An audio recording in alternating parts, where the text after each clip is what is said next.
At-Tamimi rahimahullahu ta'ala. Ya, pada pertemuan sebelumnya kita masih membahas syubhat orang-orang yang melegalkan syirik, yaitu syubhat keempat setelah tiga syubhat besar milik mereka. Ya, jadi kita kemarin sampai syubhat yang keempat, karena tiga syubhat pertama adalah syubhat paling besar yang dimiliki orang-orang yang membela syirik. Ini sudah kita bahas. Nah, terakhir kita masuk syubhat keempat. Yang keempat ini syubhatnya lebih ringan dibandingkan tiga syubhat sebelumnya. Karena tiga syubhat sebelumnya ini syubhat yang paling besar, paling istilahnya paling sulit untuk dibantah, walaupun mudah sebenarnya. Cuman bagi orang yang awam sulit dibantah. Nah, tapi yang keempat ini lebih mudah dibandingkan yang tiga. Apa itu yang keempat? Yakni orang yang melegalkan syirik, yang berbuat syirik dengan meminta kepada penghuni kubur, minta tolong pada penghuni kubur, istighatsah kepada orang mati. Mereka beralasan, perbuatan kami minta tolong kepada orang mati ini bukan ibadah kepada orang yang sudah mati, kata mereka.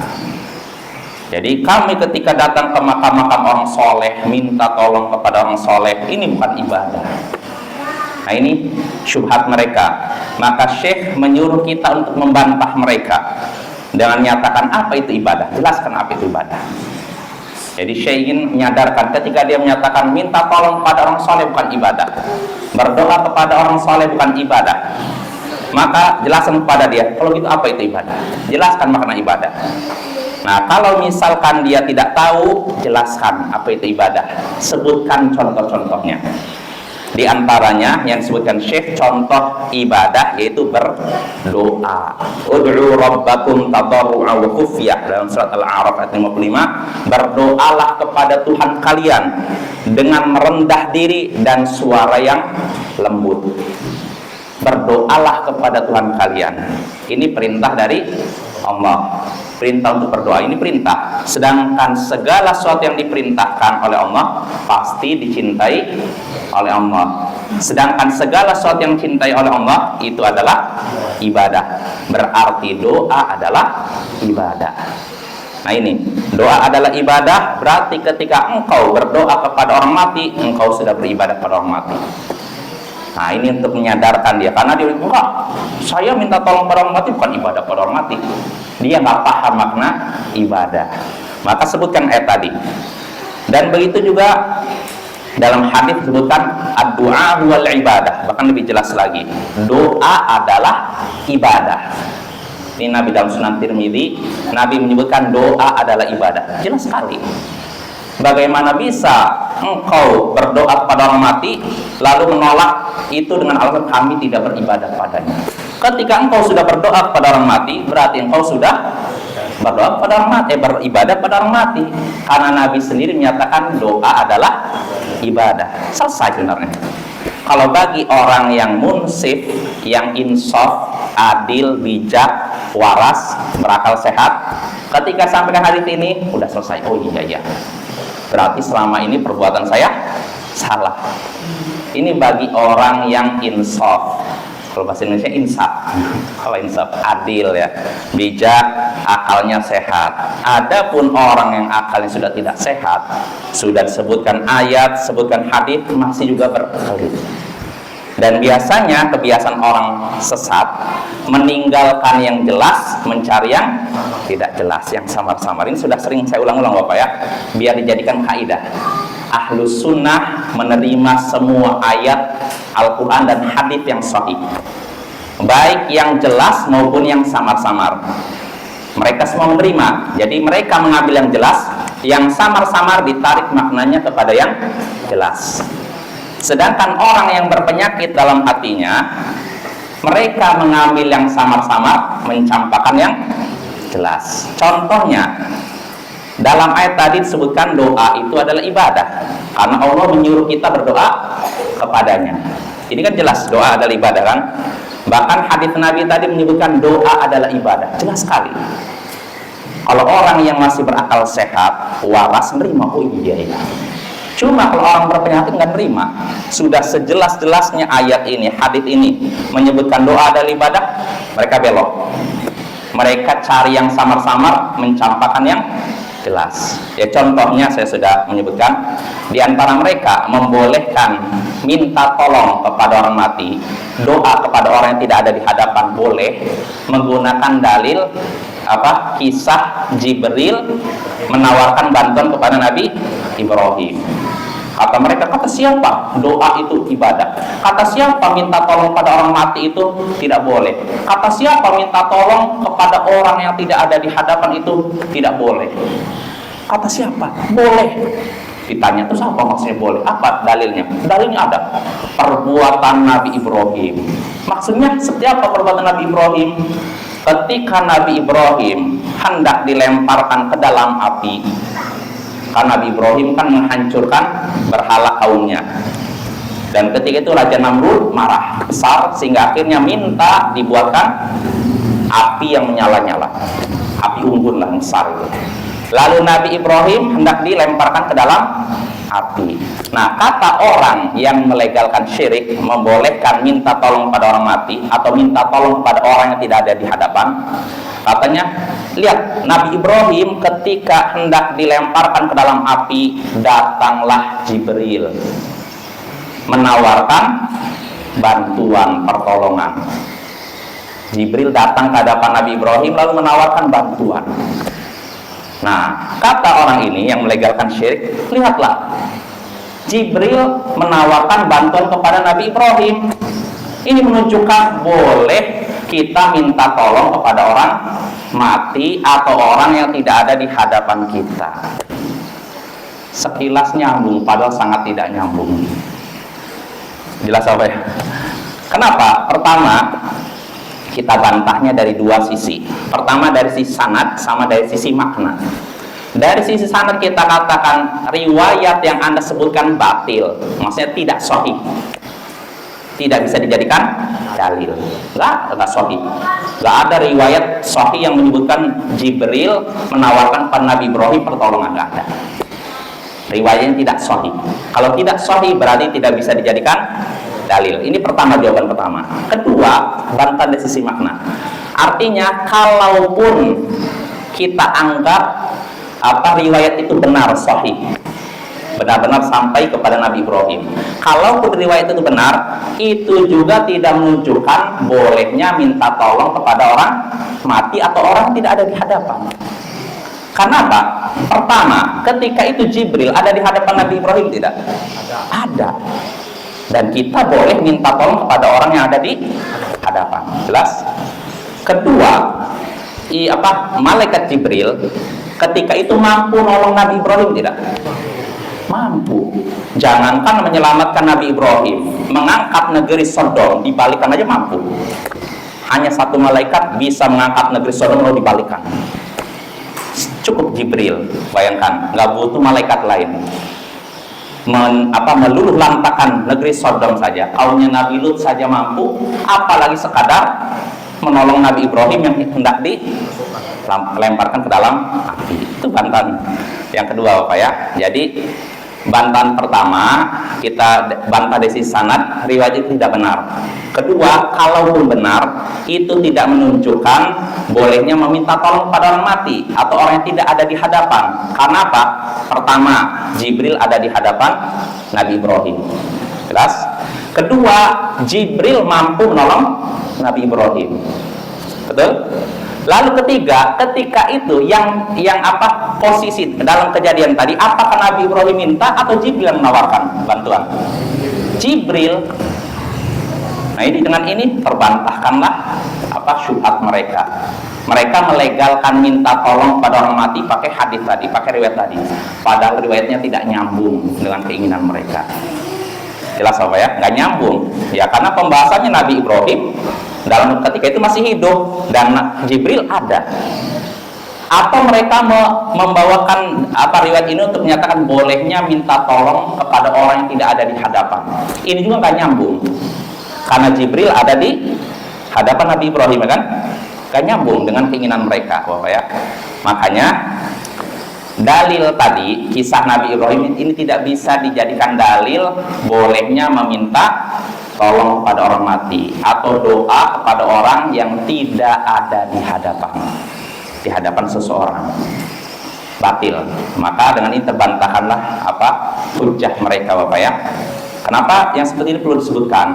Karena syirik model begini telah ada di zaman Syekh, di zaman Nabi, bahkan sampai sekarang. Sebagian tokoh-tokoh tarekat sufi mengajarkan muridnya untuk berdoa kepadanya. Jadi kalau misalnya, wahai muridku, kalau engkau pergi jauh lalu mengalami mara bahaya, panggillah aku, niscaya aku menolongmu. Jadi bukan panggillah Allah, tapi panggillah aku. Ini diajarkan syirik. Alasannya apa? Ya pakai alasan-alasan yang nggak ada dalil sama sekali, cuma pakai akal aja. Artinya gurunya punya kemampuan mendeteksi muridnya di mana. Udah ini udah menyamakan gurunya dengan Allah, Bapak ya. Nah, ini syirik. Tidak diragukan lagi, itu syirik. Nah, ini syubhat mereka. Untuk melegalkan syirik, mereka beralasan permintaan tolong mereka kepada orang-orang soleh ini bukan ibadah, pada orang soleh. Maka kita bantah, tidak. Jelaskan kepadaku makna ibadah. Kalau dia nggak bisa jelaskan, maka sebutkan kepada dia bahwa ibadah itu contohnya doa. Ketika engkau berdoa kepada orang mati, berarti engkau sudah beribadah kepada orang mati. Begitu juga Syekh menyebutkan contoh ibadah, yaitu menyembelih binatang. Ketika engkau menyembelih binatang kepada orang soleh, untuk orang soleh, atau di makam keramat untuk orang yang di dalam makam, ini juga ibadah kepada makam keramat. Karena menyembelih binatang adalah ibadah. Allah nyatakan dalam surat Al-Kautsar, "Fasholli li rabbika wanhar." Salatlah untuk Tuhanmu dan sembelihlah binatang untuknya. Di sini Allah menyuruh kita, memerintahkan kita menyembelih binatang untuk Allah. Apa yang diperintahkan oleh Allah pasti dicintai oleh Allah. Sedangkan yang dicintai oleh Allah adalah ibadah. Berarti menyembelih binatang adalah ibadah. Maka hanya boleh ditujukan pada Allah. Nah ini Bapak ya, so jelas ya. Dengan ini terbantahkanlah syubhat orang yang melegalkan syirik dengan beralasan perbuatan mereka bukan ibadah. Lalu berikutnya, kita masuk syubhat berikutnya yang insya Allah lebih ringan dibandingkan sebelumnya. Kata Syekh di sini, fa in qal atunkiru syafa'ata Rasulillah sallallahu alaihi wasallam wa tabra'u minha faqul la unkiruha wa la atabarra'u minha bal huwa sallallahu alaihi wasallam asy-syafi'u wal musyaffa' wa arju syafa'ata lakinna syafa'ata kullaha lillah kama qala ta'ala qul lillahi syafa'atu jami'a wa la takunu illa ba'da idznillah kama qala kama qala Allah azza wa jalla man dzalladzi yashfa'u 'indahu illa bi idzni wa la yashfa'u fi ahadin illa ba'da an ya'dzana Allah fi kama qala azza wa jalla wa la yashfa'una illa liman irtada wa huwa la yarda illa tauhid kama qala ta'ala wa may yabtaghi ghairal islami dinan fala yuqbala min. Ini syubhat berikutnya. Kata Syekh, jika ia berkata, apakah engkau mengingkari syafaat Rasulullah dan berlepas diri dari syafaat Rasulullah? Nah ini syubhat orang yang melegalkan syirik. Jadi ketika mereka minta-minta syafaat kepada Rasul, minta-minta pertolongan pada Rasul, lalu kita ingkari, kita katakan jangan minta kepada Rasul, jangan berdoa kepada Rasul. Maka apa reaksi orang yang melegalkan syirik ini? Dia akan berkata, apa kamu mengingkari syafaat Rasulullah? Kamu berlepas diri dari syafaat Rasulullah? Kamu menolak syafaat Rasulullah? Nah ini tidak nyambung, saya lagi tidak nyambung Bapak ya. Kata Syekh, fakul, katakan kepada orang itu, la unkiruha, aku tidak mengingkari syafaat Rasulullah ya, wala atabarra'u minha, dan aku juga tidak berlepas diri dari syafaat Rasulullah. Nah, Aku tidak mengingkari syafaat Rasulullah dan tidak berlepas diri dari syafaat Rasulullah. Bal huwa syafi'u al-musyaffa'. Bahkan aku berkeyakinan Rasulullah adalah pemberi syafaat dan orang yang diizinkan memberi syafaat. Rasulullah adalah pemberi syafaat dan syafaatnya diterima oleh Allah Azza wa Jalla. Nah ini Bapak ya. Jadi kita ingin menyadarkan mereka ketika kita melarang mereka berdoa kepada Rasulullah, minta syafaat kepada Rasulullah, tiba-tiba mereka menuduh kita dengan menyatakan berarti kamu menolak syafaat Rasulullah. Kan nggak nyambung. Yang kita ingkari bukan syafaatnya, tapi apanya? Permintaan mereka kepada Rasul, syafaat itu yang kita ingkari. Jelas Bapak ya? Kita nggak mengingkari syafaat Rasul. Kita yakin Rasulullah memberikan syafaat kepada pelaku dosa besar. Dan begitu juga syafaatul uzma ketika seluruh manusia berkumpul di mahsyar. Nanti semua orang akan merasa takut.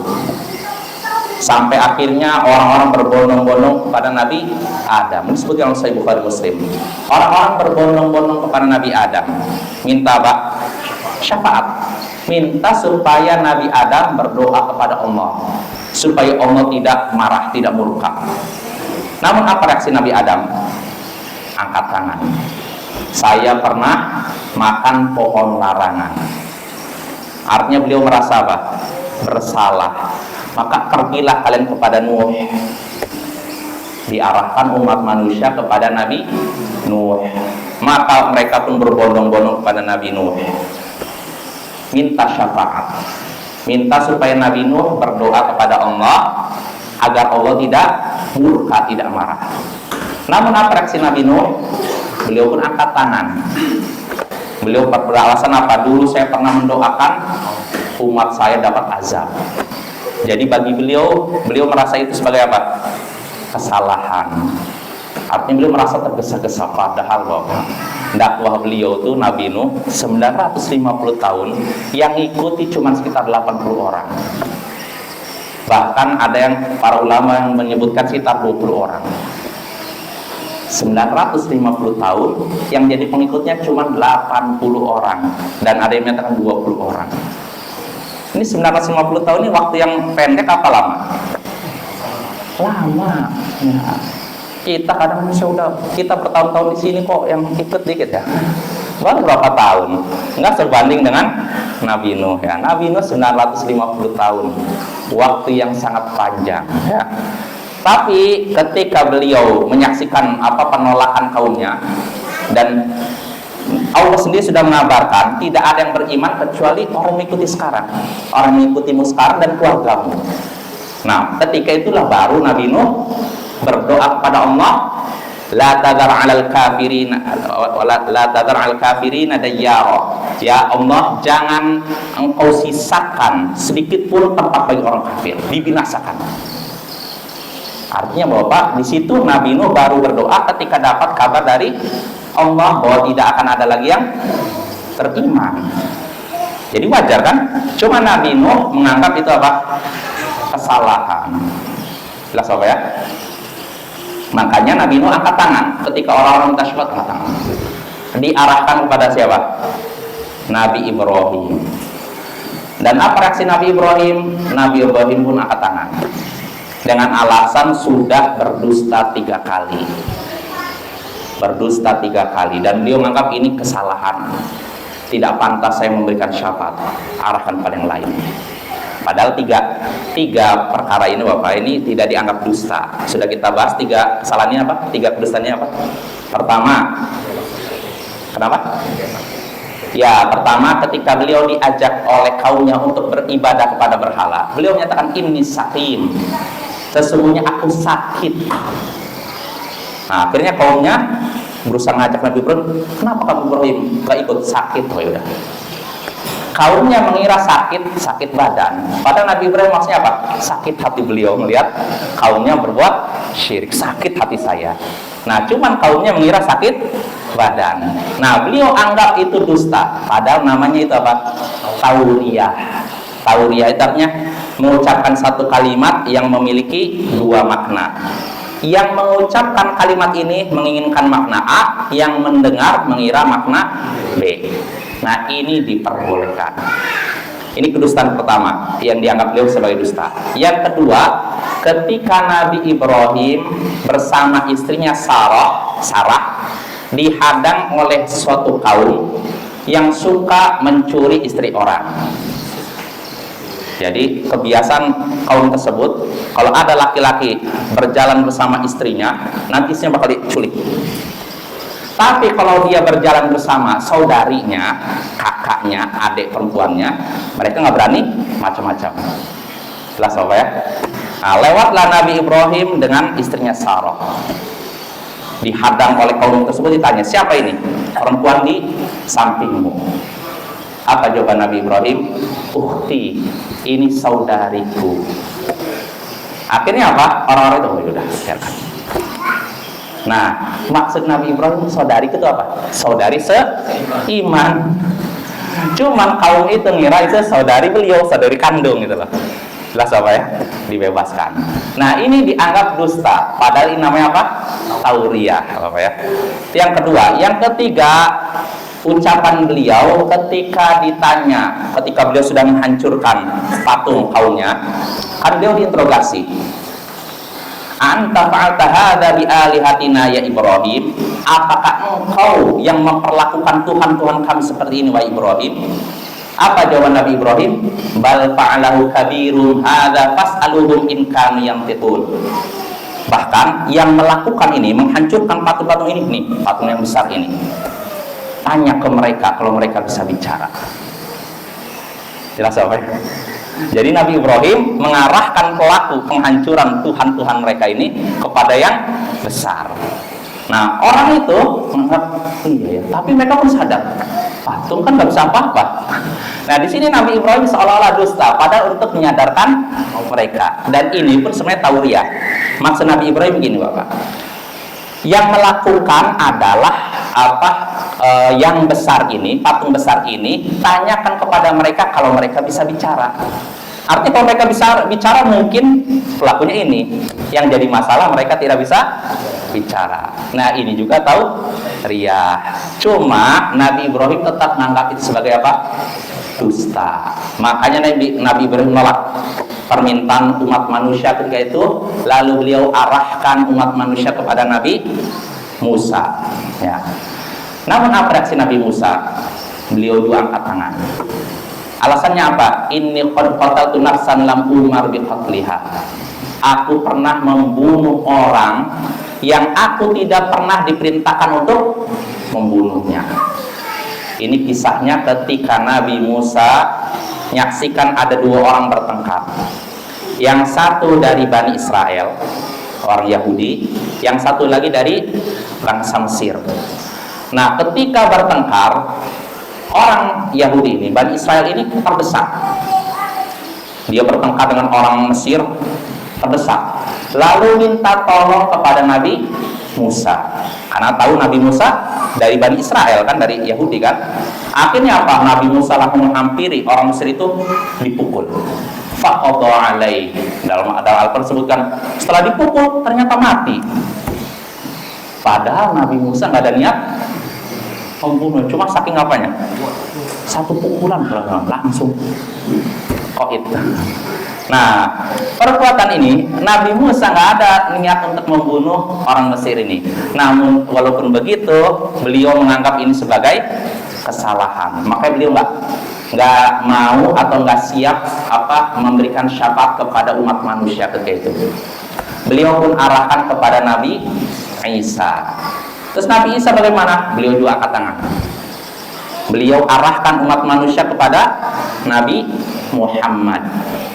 Lantas apa reaksi Nabi Muhammad? Analah, sayalah yang akan melakukan itu. Saya berusaha untuk memberikan syafaat kepada umat manusia. Namun apakah langsung? Tidak. Beliau mendatangi bawah arsy, di bawah arsy beliau sholat, ruku, sujud, lalu berdoa kepada Allah. Nah, ketika itulah Allah berkata, ya Muhammad, irfa' ra'sak wa qul yusma' wa sal tu'ta washfa' tushaffa. Wahai Muhammad, angkatlah kepalamu mintalah, niscaya permintaanmu dipenuhi. Dan berilah syafaat, niscaya syafaatmu diterima. Nah, lihat tuh. Nabi Muhammad di sini menunjukkan beliau bisa memberikan syafaat, tapi setelah diizinkan oleh Allah. Tanpa izin dari Allah, beliau nggak bisa. Nah, ini juga menunjukkan bahwa Nabi Muhammad memberikan syafaat, dan ini keyakinan Ahlus Sunnah wal Jamaah. Ya, beda dengan keyakinan Mu'tazilah atau apalagi Ibadiyah, Khawarij dan semacamnya. Karena orang Mu'tazilah meyakini pelaku dosa besar di neraka, nggak mungkin dapat syafaat. Begitu juga Khawarij, pelaku dosa besar kafir, kekal di neraka. Sedangkan Ahlus Sunnah menerima adanya syafaat. Artinya tidak semua pelaku dosa besar di neraka. Ada di antara pelaku dosa besar yang akan mendapatkan syafaat dari Rasulullah, sehingga seharusnya dia masuk neraka, akhirnya jadi masuk ke surga. Jelas Bapak ya? Dan ini keyakinan Ahlus Sunnah wal Jamaah. Karena apa? Hadis tentang syafaat ini hadis mutawatir, tidak bisa ditolak. Makanya kalau ada orang yang menolak hadis tentang syafaat, menolak sesat. Mu'tazilah, Khawarij, termasuk Ibadiyah Bapak ya.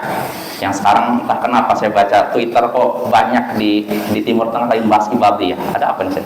Ada apa? Hah? Iya, sekarang lagi tenar. Apa ada hubungannya dengan Gaza? Nggak tahu juga saya. Jadi sekarang Ibadiyah Bapak ini lagi di perbincangan hangat di Timur Tengah. Beberapa ulama sekarang lagi membahas bantahan terhadap Ibadiyah. Saya juga nggak tahu kenapa sebabnya. Apakah ada hubungannya dengan Gaza atau tidak, saya nggak tahu. Karena Bapak Mufti Oman ini kan Ibadiyah, Khawarij Ibadiyah. Dia menampakkan diri membela Gaza, membela Muslim Palestina, sama seperti Syiah kan. Ya, kita bukan berarti melarang orang mendukung Muslim Palestina, kita semua mendukung Muslim Palestina. Cuma ketika ada orang yang punya keyakinan aneh membela Palestina, kita juga harus waspada. Karena apa? Orang awam tuh pokoknya setiap kali melihat orang membela Palestina berarti benar, akidahnya benar, keyakinannya benar, lalu terima semua ucapannya. Nah, kalau kita nggak seperti itu. Karena yang membela Palestina bukan cuma orang yang ngaku Muslim, orang kafir juga bela kan? Iya, makanya nggak jadi patokan Bapak ya. Kalau ada orang membela Palestina berarti dia akidahnya benar, belum tentu. Ya termasuk itu Ibadiyah ya, Mufti Oman. Mufti Oman ini Khawarij, sekte Ibadiyah, dan dia termasuk orang yang katanya terang-terangan bela Gaza, walaupun mungkin entah cuma di mulut saja, saya nggak tahu ya. Yang jelas saya lihat di Twitter beberapa hari terakhir banyak para ulama di Timur Tengah membuat bantahan terhadap sekte Ibadiyah. Saya nggak tahu ada apa kok tiba-tiba ramai gitu loh di Twitter, jadi trending. Ya mungkin ada hubungannya dengan masalah Gaza, wallahu a'lam. Yang jelas Bapak, kita kembali lagi, intinya kita sebagai Ahlus Sunnah menerima adanya syafaat Rasulullah. Siapa yang menolak adanya syafaat Rasulullah, maka dia sesat, sangat sesat. Seperti Mu'tazilah, seperti Khawarij, Ibadiyah dan semacamnya. Maka kita kembali lagi, ketika orang melegalkan syirik, melegalkan perbuatan minta-minta kepada Rasulullah, berdoa kepada Rasulullah, lalu kita tegur perbuatan mereka, mereka akan berkata, apakah kamu mengingkari adanya syafaat Rasulullah? Kamu berlepas diri dari syafaat Rasulullah?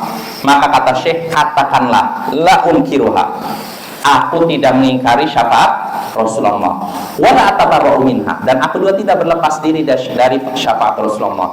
Bahkan aku meyakini Rasulullah adalah pemberi syafaat, dan syafaat yang diterima oleh Allah, dan aku juga mengharapkan syafaatnya. Nah ini Bapak nih. Jadi ketika ada orang yang melegalkan syirik, menuduh kita menolak syafaat Rasulullah, kita katakan tidak. Justru saya berharap menerima syafaat Rasulullah ya. Jelas Bapak ya? Dan aku berharap mendapatkan syafaat Rasulullah, lakinna syafa'ata kullaha lillah. Akan tetapi semua syafaat ini milik Allah. Nah ini perlu kita jelaskan. Saya yakin Rasulullah bisa memberikan syafaat.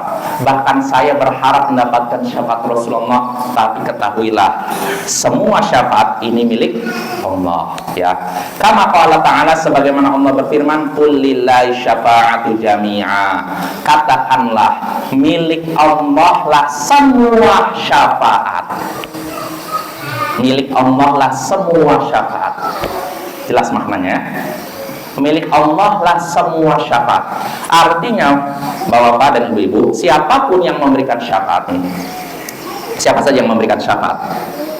Para nabi, malaikat, orang soleh, anak-anak yang meninggal dalam keadaan belum balik, ya, ini bisa memberikan syafaat. Mereka bisa memberikan syafaat, tapi perlu kita ketahui, semua syafaat mereka milik Allah. Artinya mereka semua tidak bisa memberikan syafaat tanpa izin Allah. Ini perlu kita camkan baik-baik ya.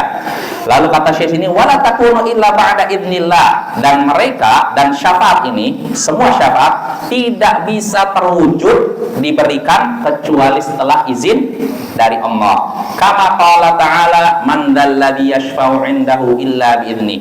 Tidak ada yang memberikan syafaat di sisinya kecuali dengan izinnya. Nah, ini artinya nggak ada syafaat bisa diberikan kecuali dengan izin Allah. Wala yashfa'u fi ahadin illa ba'da an ya'dzana Allahu fi. Dan tidak ada seorang pun yang bisa memberikan syafaat kepada orang lain kecuali setelah Allah izinkan. Contohnya siapa? Contoh yang paling jelas, Nabi kita, padahal beliau sosok yang paling mulia, sosok paling bertakwa, tapi walaupun begitu beliau tidak bisa, kamu dapat syafaat, nggak bisa, tetap harus minta izin pada Allah, lalu Allah izinkan. Ya, dalilnya kama qala ta'ala, sebagaimana Allah berfirman sini, wala yashfa'una illa liman irtada, dan mereka tidak bisa memberikan syafaat kecuali kepada orang yang Dia ridhoi, orang yang Allah ridhoi. Pertanyaannya, siapa yang Allah ridhoi? Ya, ya tentu saja bukan orang musyrik. Orang musyrik tidak akan dapat syafaat. Makanya Abu Jahal tidak mungkin dapat syafaat. Abu Lahab tidak mungkin dapat syafaat. Al-Walid bin Al-Mughirah tidak mungkin dapat syafaat. Fir'aun dapat syafaat? Nggak dapat. Ya, wa huwa la yarda illa tauhid, dan Dia Allah tidak ridha kecuali tauhid. Artinya tidak mungkin seorang menerima syafaat kecuali kalau dia mengesahkan Allah, ya. Kama qala ta'ala, sebagaimana Allah berfirman, wa may yabtaghi ghairal islami dina fala yuqbala min. Siapa yang mencari agama selain Islam maka tidak akan diterima. Nah, ini Bapak ya. Ini pembahasan yang disebutkan Syekh ya.